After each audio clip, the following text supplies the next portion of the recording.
बिस्मिल्लाहिर्रहमानिर्रहीम। अल्लाहुम्मा सल्लि अला मोहम्मद व अला आले मोहम्मद वबारिक वसल्लम। 2-4-5 दिन कबल जो हल्की फुल्की बारिश हुई थी उसकी वजह से भी गंदम में बड़ा फ़र्क पड़ गया है। चूँकि ये अगर वो भी हल्की फुल्की बारिश ना होती तो दिन गुजरने के साथ साथ जो है ना ये गंदम पीली पड़ जाती, लेकिन अल्लाह ने करम किया और ये देखें हर तरफ हरियाली हरियाली है।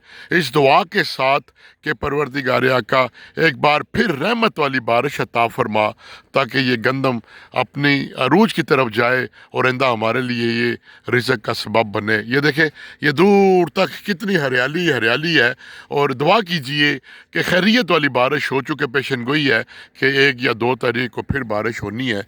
तो ये देख लें थोड़ी सी बारिश ने यहाँ पर कितनी रौनक पैदा कर दी है और हम बिल्कुल मायूस नहीं है। अल्लाह मायूसी को पसंद नहीं करता, बिल्कुल मायूसी बल्कि कुफर है। तो आइए मिलकर दुआ करें कि हमारा जो पठवार है ये बरानी ज़री इलाका है, बरानी इलाका है और बारिश पर इसका इंसार होता है। तो अल्लाह ताला एक बार फिर रहमत की खैरियत और अफ़ियत वाली बारिश बरसाए ताकि ये और गंदम खिल सके। वस्सलाम।